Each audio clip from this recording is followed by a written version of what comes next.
পুলিশের খাতায় তার নাম ত্রিমাতি সুব্রত বাইন। বহু বছর ঢাকার আন্ডারওয়ার্ল্ড কাঁপিয়ে বেশ কিছুদিন তিনি ভারতের কারাগারে বন্দী ছিলেন। সুব্রত বাইনের আদি নিবাস বরিশাল জেলার আগৈলঝাড়া ইউনিয়নের জোয়ারপাড় গ্রামে। তার বাবা বিপুল বাইন ছিলেন একটি এনজিওর গাড়ি চালক। ঢাকার অপরাধ জগতের ত্রাস এবং বাংলাদেশের অন্যতম শীর্ষ সন্ত্রাসী সুব্রত বাইনকে কুষ্টিয়ার একটি বাসা থেকে অস্ত্র সহ গ্রেফতার করেছে সেনাবাহিনী।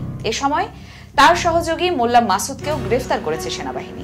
মঙ্গলবার ভোরে কুষ্টিয়া শহরের কালীশঙ্করপুর এলাকায় সোনার বাংলা মসজিদের পাশের একটি বাড়িতে অভিযান চালিয়ে সুব্রত বাইনকে গ্রেফতার করা হয়। শেরে বাংলা উচ্চ বিদ্যালয় থেকে এসএসসি, এরপর সিদ্ধেশ্বরী কলেজে ভর্তি হতে গিয়ে সেখানকার এক নেতার সাথে পরিচয়। কলেজে ভর্তি হওয়া আর হয়নি সুব্রত বাইনের। তখন থেকেই খাতা কলমের বদলে তার হাতে ওঠে অস্ত্র। সুব্রত বাইনের নেতৃত্বে মগবাজারে একটি সন্ত্রাসী চক্র গড়ে ওঠে। 1993 সালে মধুবাজার বাজারের এক সবজি বিক্রেতা খুন হলে পুলিশের তালিকায় প্রথমবারের মতো সুব্রত বাইনের নাম উঠে আসে এবং তার কিছুদিন পর মগবাজারের বিশাল সেন্টার নির্মাণের সময় চাঁদাবাজি হলে গোলাগুলি হয় এবং বাংলাদেশের গণমাধ্যমের শিরোনাম হন সুব্রত বাইন। তার ঠিক পরপরই সুব্রত বাইন বিশাল সেন্টারের দোকান মালিক সমিতির নেতা হয়ে যান। 1991 সালে তৎকালীন সময় নির্বাচনে সুব্রত বাইন মগবাজার এলাকায় কাজ করেছিলেন। এতে তৎকালীন স্বরাষ্ট্রমন্ত্রীর খুব কাছের লোক হয়ে ওঠেন। মগবাজারের মধুবাগ মাঠে তার জন্মদিনের উৎসব হয়। সেই উৎসবে বিএনপির অনেক নেতা হাজির হওয়ার পর থেকে সুব্রত বাইন তারকা সন্ত্রাসী বনে যান।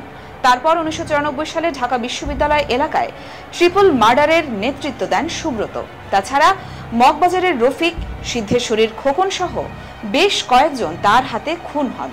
এভাবে খুব অল্প সময়ে রাজধানীর দক্ষিণাংশের একটি বড় অংশের নিয়ন্ত্রণ সুব্রত বাইনের হাতে চলে যায়।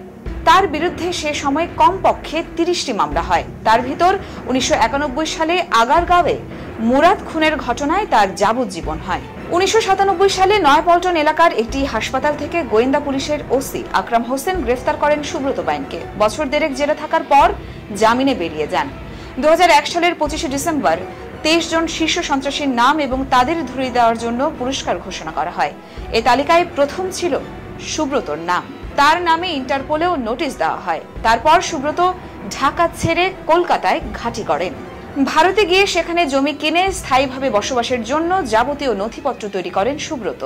সুব্রতর ছোট বোন চেরির স্বামী অতুল জানিয়েছেন, সুব্রতর ভারতীয় নাগরিকত্বের সব কাগজপত্র আছে। তারপরেও অবৈধ অনুপ্রবেশের অভিযোগে 2008 সালের 11 অক্টোবর কলকাতা পুলিশ তাকে আটক করে। তবে বেশি দিন তাকে জেলে থাকতে হয়নি। জামিন পেয়ে দুবাই চলে যান। সেখান থেকে ফিরে কলকাতার এক চিত্রনায়িকার কাছে মোটা অঙ্কের চাঁদা দাবি করেন। সেই ফোন কলের সূত্র ধরে 2009 সালের 22 সেপ্টেম্বর কলকাতা পুলিশের স্পেশাল টাস্ক ফোর্স তাকে ধাওয়া করে। টাস্ক ফোর্সের তাড়া খেয়ে সুব্রত নেপালের সীমান্ত শহর কাঁকরভিটায় ঢুকে পড়েন এবং নেপালি পুলিশের হাতে গ্রেফতার হন। প্রথমে তাকে পূর্ব নেপালের ভাদ্রপুর এবং পরে ঝুমকা কারাগারে নেওয়া হয়। 2012 সালের 8 নভেম্বর সেই কারাগার থেকে 77 ফিট লম্বা সুড়ঙ্গ কেটে পালিয়ে যান। আবার কলকাতায় আসার কয়েকদিন পর 27 নভেম্বর পুলিশের কাছে গ্রেফতার হন সুব্রত বাইন এবং তারপর থেকে তিনি কলকাতার জেলেই ছিলেন। সুব্রত কলকাতায় বসে ঢাকার অপরাধ জগৎকে নিয়ন্ত্রণ করতেন।